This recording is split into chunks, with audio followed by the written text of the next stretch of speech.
Hello, we're going to be going through chapters 8 through 12 of Genesis today.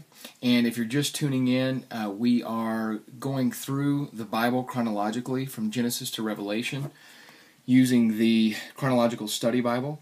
And this resource is important. This particular Bible is important because it does go through the books of the Bible. They're organized differently, and basically historically to go through it as the different books show up in history. So I invite you and encourage you to join in. And if you send me your address at this email address, I will send you the Bible. And the email address is becauseloveneverfails@gmail.com. And like I say, please join in. And the context is we're going through the Bible to see who God is. And we're going to be going through 10 pages a day, so it's really more of just a survey. People get PhDs, and you get a PhD in a single chapter, of Genesis. There's so much history. This material is so rich. So I'm just basically going to be going through, just pointing out what stands out to me, and really to again encourage you all to have your own daily readings, follow your own rabbit trails, and your own studies, just to see who the God of the Bible is. So, getting in, I'm going to give a little bit of background here. When we start chapter 8, we're going to see Noah floating with his family in the ark on the floodwaters. And the time period of the flood is around 3000 BC. So 3000 BC to 2000 BC, there's the kind of a repopulation, civilizations growing during this time period. And then in 2000 BC, in chapter 12 of Genesis, we're going to be introduced to Abram, who becomes Abraham, which starts the age of the patriarchs, with Abraham being the first patriarch. As a side note as well, Egyptian civilization really began after around 3000 BC, so that also speaks to the time period of the flood. And the ark, just to point out where we're at geographically, the ark ends up landing on Mount Ararat, which is modern-day Turkey, easternmost modern-day Turkey.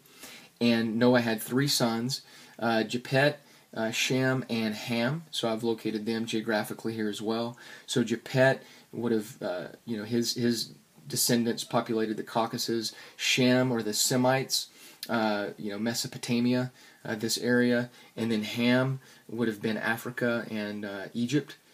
So this is where their lineages were. Also, in our readings, we bump into the land of Shinar. So the land of Shinar would be this, again, Babylonia, Mesopotamia, Sumer region. And the land of Shinar becomes the site of Babel, Erech, and Akkad. And Akkad, that's the Akkadians, one of the original civilizations. And also we find the first major urban city of Nimrod, with Nimrod being, he was a descendant of Ham. So in chapter 12, like I said, we are introduced to Abram, who becomes Abraham later on, who is the first patriarch. And the question is, who is Abram, and who is this God that he follows? Abram's account in Genesis really fits within this Mesopotamia setting. And so Abram was an Amorite, and so the Amorites were an ancient Semitic people. They were a semi-nomadic shepherd people, and again, they would have been in this area, the land of Ur. That's where Abraham comes from. And also they were semi-nomadic shepherd people, but at times they were warlike as well. And so some of the warlike clans, there was a word associated with them called Abiru, which might be the origin of the word Hebrew. And looking at Abram's God, the God who speaks to Abram is seen partly as the God of the clans, or is referred to later in the book of Exodus as God of the fathers. And Abram's relationship with God certainly follows the Amorite patterns, but there are a few key differences. Number one being that Abram's God completely repudiates child sacrifice, and secondly, that Abram's God is not just a local clan deity. So God's covenant with Abram is with a particular family, but it's greater than that in that it exists to bless all families of the earth.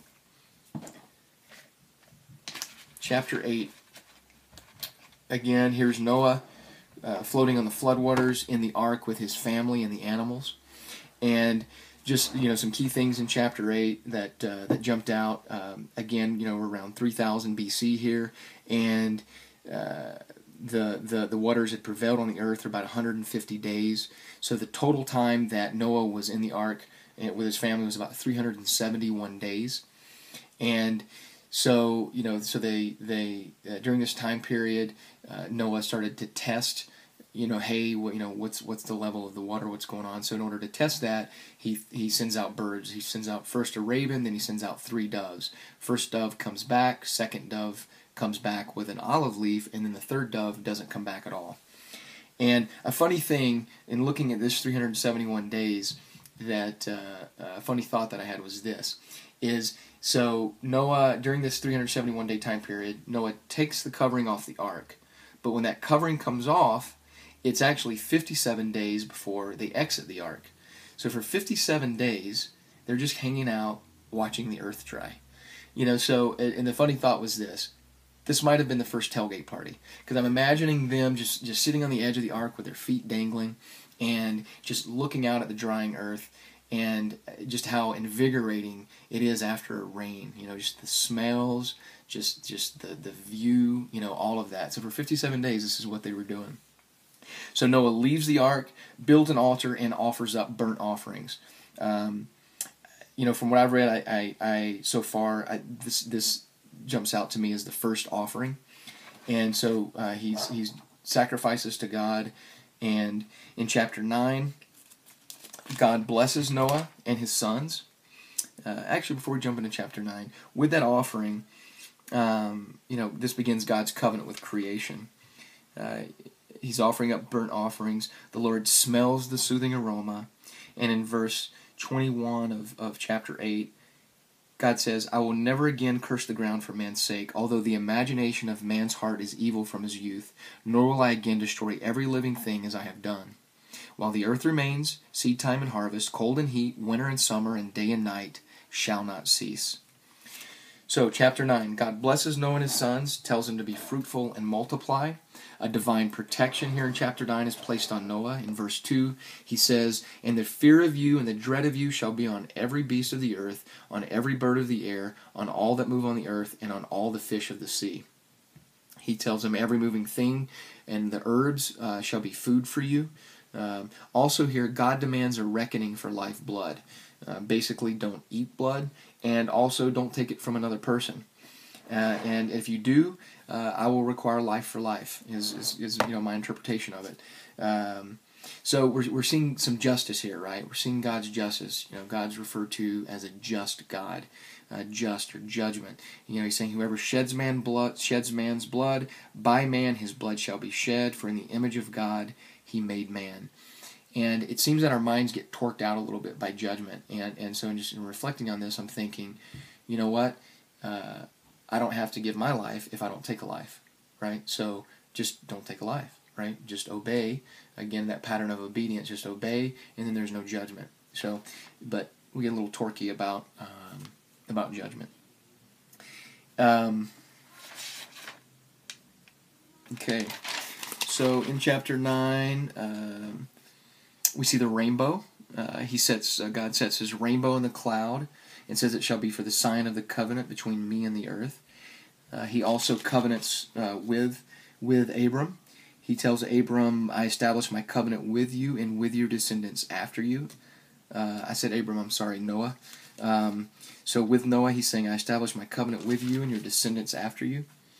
And where my mind went with the rainbow, I a lot of times, especially because I'm out in the field a lot in northern New Mexico, here in Colorado, and I love God's creation. I just love watching rain clouds build and all of that. And so oftentimes I think of God as an artist. So in placing this rainbow, it's not oil on a canvas. It's literally having control of nature, of the physics of nature, putting putting things at the right angle, putting the water droplets at the right location and the right concentration as the light passes through for just this amazing rainbow.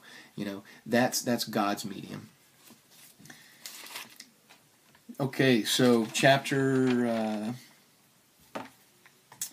also in chapter 9, there's the event that takes place between Noah and his sons. So in this, he because one of the sons Ham had seen him naked, but didn't do anything about it, but rather went and kind of gossiped, if you will, to the other brothers, Japheth and Shem. And then Japheth and Shem show up and kind of, they don't want to see the nakedness of their father, so they put a blanket over him. And so when Noah finds out about this, he's upset, and and he curses, he curses Ham, and he blesses the other guys. And in this time period, blessings from a father held a lot of weight, right? And we're going to see that later on as well, as Abram blesses his sons, and their sons bless their sons. And then looking at the nations that descended from Noah in chapter 10, again, Japheth was that northern region, the Caucasus. There's Magog and Gomer, which the Assyrians come from them. We're going to see the Assyrians later on. With Ham, there's Cush, which were the Africans. Nimrod came from here, the first major city. Mizraim, Upper and Lower Egypt. Put, Libya. Canaan, Israel, Lebanon, and Syria. Shem, again, these are the Semites. And Shem's lineage was Arphaxad, and Arphaxad down to Abram, who became Abraham. And then in chapter 11, we see the Tower of Babel. So what's interesting here for me, what stood out in chapter 11 with the Tower of Babel is looking at Babel. Kind of what it seems like to me is the Tower of Babel is again in this Mesopotamian area. So with everyone kind of coming back, most of the people repopulating, kind of coming back to where they had originally come from anyway, this very fertile land of Mesopotamia. They're here, and then the Tower of Babel, they build it up, but they build it up again out of selfish reasons for ourselves. We're going to do this. It's all about us. We're going to make this connection with heaven. And so they do that, and so the Lord comes down, because they had one language, confuses them and disperses them. And so then this dispersion takes place, and as we've noted before, all the dispersion goes along, this area. So the Semites going out, Ham, all of that fun stuff. So, Tower of Babel. Another thing, there's still remains of the massive ziggurat of Babel, and it is bitumen. And so in chapter 11, they did talk about using asphalt for mortar, which is what bitumen is. Shem's descendants, Terah. Terah came from Shem and was the father of Abraham, Nahor, and Haran. So Haran had a son Lot. So Terah takes out of which is where Abraham's originated from. Terah takes Abraham and Lot, Haran's son. Terah takes Abraham and Lot and goes up to Haran. And it's in Haran that we find Abram in chapter 12 being called out by God. And, in chapter 12, looking at Abram, the Lord says to Abram, get out of your country.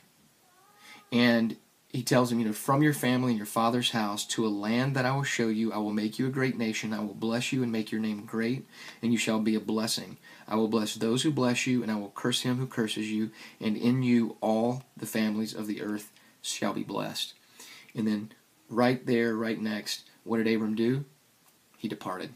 No questions asked. And he was 75 years old. And he begins this journey.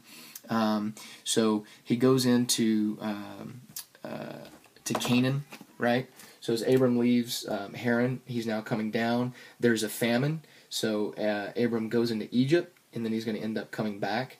So one last note to point out here is that the pyramid of Giza, the pyramid of Giza would have been in Egypt at the time. So Abram would have seen that when Abram was in Egypt. And I thought that was really cool to imagine him looking at that that structure. So I've got 30 seconds before 15 minutes, so I can post this on YouTube.